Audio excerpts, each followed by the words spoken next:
यो घटनाको शीर्षक कलिमायाको श्राप, डारे मस्टो र बोक्सी। यो घटना 2071 सालतिरको हो। मेरो नाम रमेश हो। म काठमाडौँमा इन्जिनियरिङ पढ्थेँ। इन्जिनियरिङको जाँच सकिएपछि म काठमाडौँमा कहिले साथीहरूसँग घुमने, कहिले फिल्म हेर्ने गर्दै छुट्टी मनाइरहेको थिएँ। उता गाउँमा हजुरआमा बिरामी हुनुभएको रहेछ। एक दिन आमाले फोन गर्नुभयो, बाबु हजुरआमा बिरामी हुनुभएको छ, गाउँ आइज। मलाई गाउँ फर्किन मन थिएन। सहरको चहल पहल, इन्टरनेट, लाइट। तर हजुरआमाको नाम सुन्ने बित्तिकै मनले मानेन। आखिर उहाँले नै मलाई सानोमा हुर्काउनु भएको थियो। बस चढेर काठमाडौँबाट 10 घण्टा यात्रा गरेर म पुगेँ मेरो गाउँ सुनगाउँ। गोर्खाको पहाडी भेग, जसले बाटोले पनि भर्खरै छुन थालेको थियो। गाउँ पुग्दा साँझ परिसकेको थियो। घरहरूमा टुकी बलिरहेका थिए। लोड सेडिङ त सहरमा मात्र होइन, गाउँमा पनि थियो। बिजुली आउँदैन थियो राति 10 बजेपछि। आयो रे रमेश, छिमेकी काका खुसी हुँदै बोल्नुभयो। तर उहाँको अनुहारमा केही चिन्ता मिसिएको थियो। हजुरआमा कस्तो छिन्? मैले सोधेँ। अहिले अलि ठिक छिन्, तर राति उहाँ धेरै कराउनुहुन्छ। म घरभित्र पसेँ। पुरानो दुईतले घर, माटोको भित्ता, खरको छानो। हजुरआमाको कोठामा टुकीको उज्यालोमा उहाँको अनुहार देखे, पहेँलो, कमजोर, तर आँखा अझै चम्किला। रमेश बाबु, तिमी आएछौ। उहाँले मेरो हात समात्नुभयो। यो गाउँ छोडेर जाऊ। यो ठाउँमा केही छ, मलाई देखिन्छ। म हाँसेँ। हजुर, बुढेसकालको सपना होला। तर राति 12 बजेतिर जब सबै सुतिसकेका थिए, मलाई पिसाब लाग्यो। बाहिरको चर्पी जानुपर्ने। गाउँमा अझै टोयलेट घरभित्र बनेको थिएन। बाहिर निस्किए। चिसो हावा बगिरहेको थियो। जङ्गल नजिकै थियो, घना सल्लो र चिलाउनेका रुखहरू। टर्चलाइट बाले। अचानक टाढा जङ्गलतिरबाट एउटा आवाज आयो, आऊ रमेश। म अड्किएँ। मेरो नाम। यो आवाज महिला जस्तो लाग्यो, तर मिठो र लोभ्याउने। को हो? मैले सोधेँ। कुनै जवाफ आएन। फर्किएर घर पस्दा लाग्यो, कोही मेरो पछाडि हिँडिरहेको छ। फर्केर हेर्दा केही थिएन। दोस्रो दिन गाउँ घुम्न निस्किए। पुरानो मन्दिर नजिकै बसेका बुढा बाजेले मलाई रोक्नुभयो। रमेश, तिम्रो हजुरआमा किन यस्तो भइन् थाहा छ? थाहा छैन बजे। किन?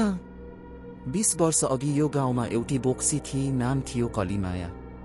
उनी गाउँका मान्छेहरूको बलि दिई उनीहरूको रगत पिउँथिन्। गाउँलेहरूले मिलेर उनलाई जिउँदै जङ्गलमा गाडेका थिए। तर उनको आत्मा अझै छ। जसले उनको चिहान छुन्थ्यो, ऊ हराउँथ्यो। म हाँसेँ। बाजे, यी कुराहरू अन्धविश्वास हुन्। अन्धविश्वास? तिम्रो हजुरबुबा पनि त्यसै हराएका थिए रे। बाजेको आवाज काँपिरहेको थियो। त्यही रात हजुरआमाले फेरि कराउनु भयो, नआऊ नआऊ। म उहाँको कोठामा गएँ। उहाँको आँखा रातो भएको थियो। रमेश, मलाई बचाऊ, मलाई बचाऊ। ऊ मभित्र छिर्न खोज्दैछ। म डराएँ। आमाले भन्नुभयो, डाक्टर ल्याउनु पर्छ। तर गाउँमा डाक्टर थिएन।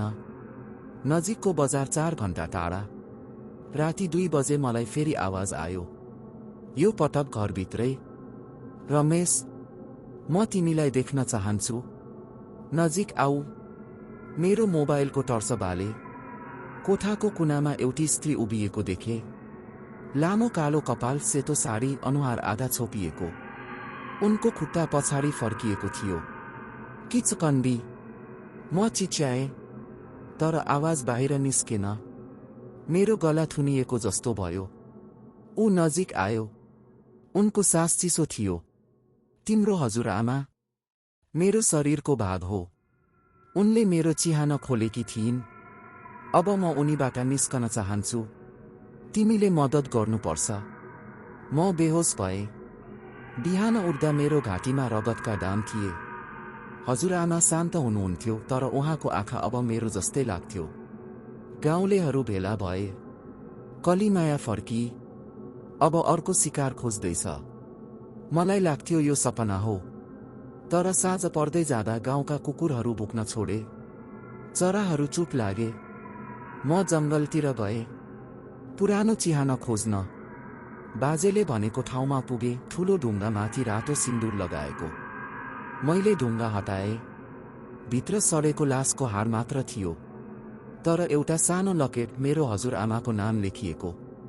अचानक पछाडिबाट आवाज आयो, तिमीले मलाई मुक्त गरिदियौ, अब म तिमीभित्र बस्न चाहन्छु। म फर्किए। ऊ त्यही उभिएकी थिई। उनको अनुहार अब स्पष्ट देखिन्थ्यो, सुन्दर तर विकृत, आँखा रातो, दाँत तिखा। म भाग्न खोजे, तर खुट्टा चलेनन्। उनले मेरो निधारमा हात राखिन्। अब हामी एउटै हौं। त्यसपछि मलाई थाहा छैन के भयो। अर्को दिन गाउँलेहरूले मलाई जङ्गलमा भेटे। म एक्लै बसेर हाँसिरहेको थिएँ। मेरो आँखा रातो भएको थियो। रमेश ठिक छैन, उनीहरूले भने। मैले मुस्कुराएर जवाफ दिएँ, तर मेरो आवाज अब स्त्रीको जस्तो थियो। म ठिक छु, अब सधैँ ठिक छु। रात पर्यो। गाउँका बत्तीहरू एक एक गर्दै निभे। बाट कसैको कराउने आवाज आयो, आऊ रमेश। तर यो पटक आवाज मेरो आफ्नै घरबाट आइरहेको थियो। त्यस रात गाउँमा अन्धकारले सबैलाई निल्यो। रमेशको घरबाट निस्कने आवाज अरू कसैको थिएन, ऊ आफै बोलिरहेको थियो, तर आवाज कलिमायाको थियो।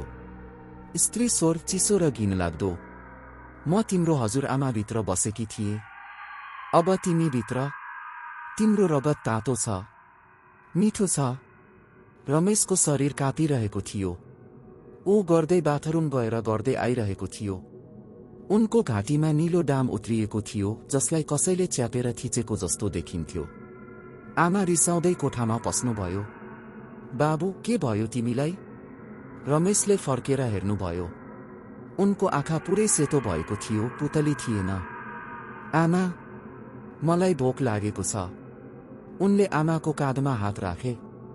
आमाको शरीर एकछिन थरथर काँप्यो। तिम्रो छाला चिसो किन छ? रमेश मुस्कुराए। मलाई तातो रगत चाहिन्छ। भोलिपल्ट बिहान गाउँलेहरूले देखे रमेशको घरको आँगनमा 4वटा कुखुरा मरेर बिछ्याइएका थिए। तिनीहरूको रगत चुहाएर कसैले काली लेखेको थियो, हजुरआमा अब बोल्न सक्नुहुन्थ्योइन। उहाँको शरीर सुकेर काठो जस्तो भएको थियो। रमेश दिनभर घरभित्र बस्थ्यो। रात परेपछि मात्र बाहिर निस्किन्थ्यो। गाउँका मान्छेहरूले देखे ऊ जङ्गलको छेउमा उभिएर एक्लै हाँसिरहेको थियो। कहिलेकाहीँ ऊ 4 हात खुट्टा टेकेर हिँड्थ्यो, जस्तो कि उसको शरीरमा हाडहरू बाँधिएका थिए। एक रात छिमेकीको 12 वर्षकी छोरी शर्मिला हराइन्। उनको आमाले राति 3 बजे कराइन्, मेरी छोरी कोठामा थिइन, अब छैन। गाउँलेहरूले खोज्दा शर्मिला जङ्गलको किनारमा भेटी। ऊ बेहोस थियो, घाँटीमा दाँतका डाम थिए। ऊ बिउजिएपछि मात्र एउटै कुरा भनी, दाई, रमेश दाई। उनको अनुहार पछाडि फर्किएको थियो। गाउँमा त्रास फैलियो। सबैले थाहा पाए कलिमायाले रमेशलाई कब्जा गरेको छ। डरलाग्दो रात। एक रात रमेश घरबाट निस्किए। उनको शरीर अझै मान्छे जस्तो देखिन्थ्यो, तर हिँडाइ अजीब थियो, खुट्टा जमिनमा टेक्दैनथ्यो, अलि माथि उठेर हिँडिरहेको जस्तो। उनीहरूको पुरानो गाईको गोठमा पसे। गाईहरू पागल भए। एउटा गाईले आफ्नै खुट्टा च्यापेर रगत बगायो। रमेशले गाईको कान नजिक मुख लगाएर सुस्तरी भन्यो, तिमी पनि मेरो जस्तै सधैँ अँध्यारोमा बस्नुपर्छ। गाई चिच्यायो। आवाज यति डरलाग्दो थियो कि गाउँका आधा मान्छे बिउजिए।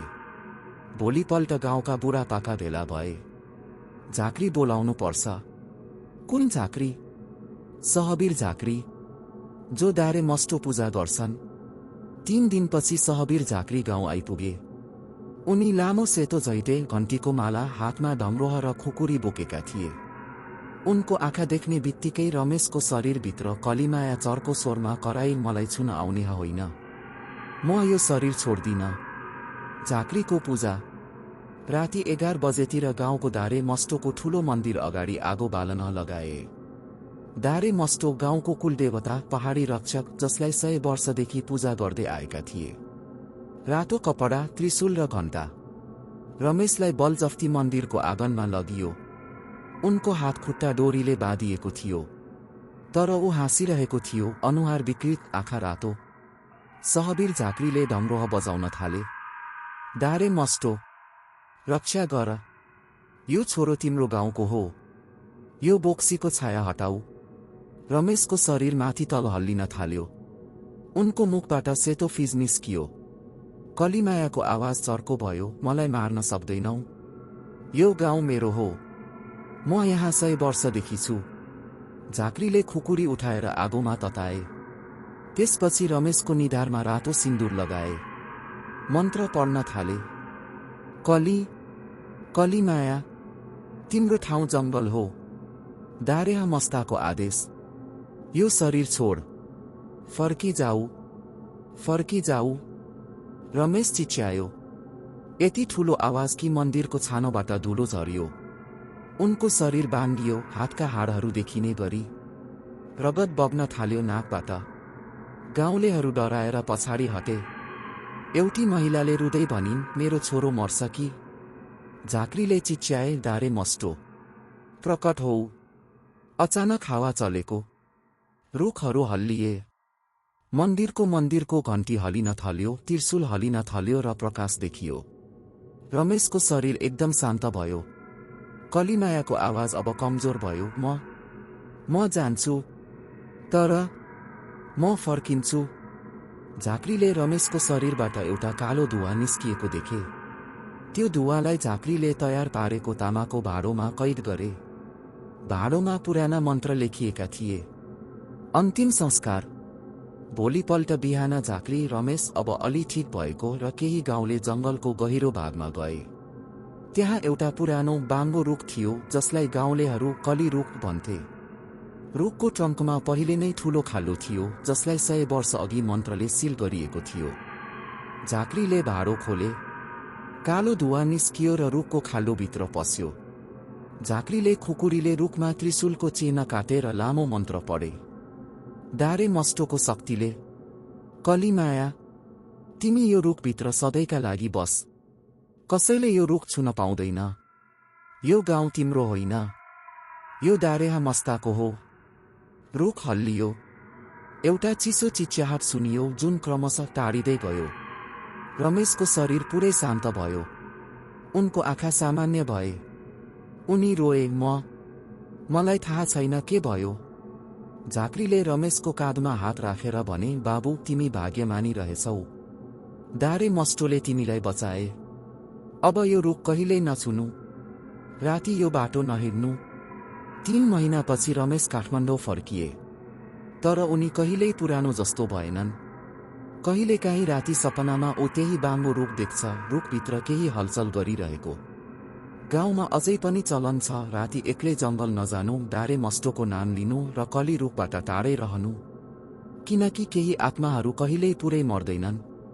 अब आफै सोच्नु, कतै हजुर ट्रेकिङ जाँदा, हाइकिङ जाँदा त्यस्तो या त्यही रुख भेट्नुभयो। यो घटना सत्य भए पनि यसमा प्रयोग गरिएको पात्र र ठाउँ परिवर्तन गरिएको छ। अन्धकारको कुनाबाट जहाँ कोही पुग्न डराउँछ, आउँदैछन् कालो छाया। वास्तविक भूत प्रेतका डरलाग्दा सत्य कथाहरू। लाइक, शेयर र सब्स्क्राइब गर्न नबिर्सनुहोला।